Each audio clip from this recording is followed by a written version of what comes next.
क्या भाइयों आपने कभी सोचा कि डोपामिन हमारे माइंड के साथ कैसे गेम खेलता है। 20 साल का एक स्टूडेंट जो गवर्नमेंट एग्जाम की तैयारी कर रहा है उसे क्या करना चाहिए। ऑब्वियसली उसे पढ़ना चाहिए, उसे अपने गोल पे फोकस करना चाहिए, लेकिन उस स्टूडेंट को इंस्टाग्राम पे रील स्क्रॉल करते करते, यूट्यूब पर वीडियोस देखते देखते कब उसके 2 से 3 घंटे बीत जाते हैं उसे पता ही नहीं चलता। और जब वो पढ़ने के लिए बैठता है तो उसका हाथ पढ़ते पढ़ते कब रील स्क्रॉल करने लगता है उसे पता ही नहीं चलता और इसका रिजल्ट होता है प्रोक्रेस्टिनेशन। ये प्रॉब्लम उस स्टूडेंट की नहीं बल्कि आपकी, मेरी, हम सब की है। तो भाइयों हम इस वीडियो में जानेंगे कि डोपामिन क्या है और ये हमारे माइंड के थ्रू हमारी फिजिकल हेल्थ और मेंटल हेल्थ को कैसे इफेक्ट करता है। डोपामिन एक न्यूरोट्रांसमीटर है, मींस ये एक ऐसा केमिकल है जो ब्रेन के सेल्स के बीच सिग्नल भेजता है। अगर इसे और सिंपल शब्दों में समझा जाए तो इसका काम मोटिवेशन, प्लेजर और रिवॉर्ड सिस्टम को रेगुलेट करना है। जब हम ऐसा कुछ काम करते हैं जो हमें खुशी देता है, जैसे कि कोई फेवरेट फूड खाना या कोई इंटरेस्टिंग एक्टिविटी में पार्टिसिपेट करना, तब हमारे ब्रेन में डोपामिन रिलीज होता है। डोपामिन हमारी डेली एक्टिविटीज को बहुत ज्यादा इफेक्ट करता है। जब हम किसी टास्क को लंबे टाइम तक करते हैं, जैसे जिम जाना, योगा करना या स्टडी करना,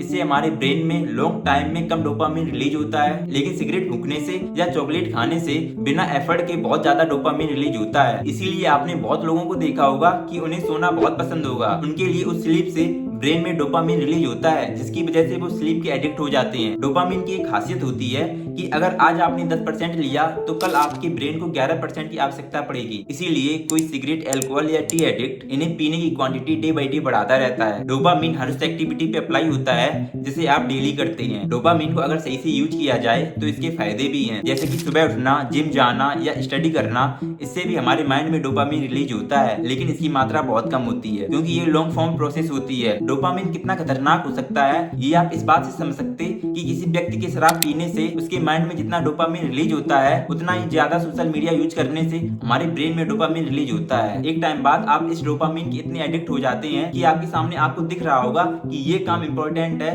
लेकिन आपका ब्रेन आपका साथ नहीं देगा क्योंकि आपके ब्रेन को ज्यादा डोपामिन लेने की आदत पड़ चुकी होगी और यहाँ से आपके ब्रेन को काम पे लगाने के लिए आपको बहुत ज्यादा एफर्ट मारने की जरूरत पड़ेगी। लेकिन मैं यहाँ पे एक बात क्लियर कर दूं कि हर व्यक्ति के लिए डोपामिन कंज्यूम करने का तरीका अलग अलग होता है। जैसे कि कुछ लोगों के लिए ये मूवीज देखना हो सकता है, तो कुछ हमारे दोस्तों के लिए फोन पे बात करना या चैटिंग करना भी हाई डोपामिन कंज्यूम करने का सोर्स हो सकता है। तो क्या दोस्तों डोपामिन एडिक्शन को कम करने के लिए कोई सॉल्यूशन है? इसका आंसर है यस। अगर आप अपने आप को 1-2 दिन ऑब्जर्व करेंगे और देखेंगे कि कौन सी एक्टिविटीज में आप सबसे ज्यादा डोपामिन रिलीज करते हैं, तो उन एक्टिविटीज को आप अपने इंपॉर्टेंट काम करने के बाद कर सकते हैं। और इसका सेकंड सॉल्यूशन ये हो सकता है, आप अपने 1-2 घंटे निश्चित कर लो कि आपको इस टाइम पे स्मार्टफोन नहीं चलाना, ये मेरा काम है, इससे पहले 1 घंटे करना है, उसके बाद स्मार्टफोन चलाना है। इससे ये होगा कि आपका ब्रेन धीरे धीरे आपके कंट्रोल में आने लगेगा। दोस्तों यहाँ पर मेरी एक एडवाइस है, न केवल डोपामिन ओवरकम करने के लिए बल्कि डिप्रेशन और एंजाइटी जैसी प्रॉब्लम्स को कम करने के लिए आप योगा ट्राई कर सकते हैं। इससे आपके डेली लाइफ में बहुत सारे बेनिफिट्स मिलेंगे। इन सब चीजों को आप ट्राई कर सकते हैं जिससे आपका डोपामिन ओवरकम हो। आज के लिए इतना ही दोस्तों। अगर आपको ये वीडियो अच्छी लगी है तो चैनल को सब्सक्राइब कर लो। आप बता सकते हैं कि आपको कौन सी और वीडियोस देखनी है, उस पर भी मैं वीडियो बनाने की कोशिश करूंगा। तब तक मिलते हैं किसी और वीडियो में। बाय।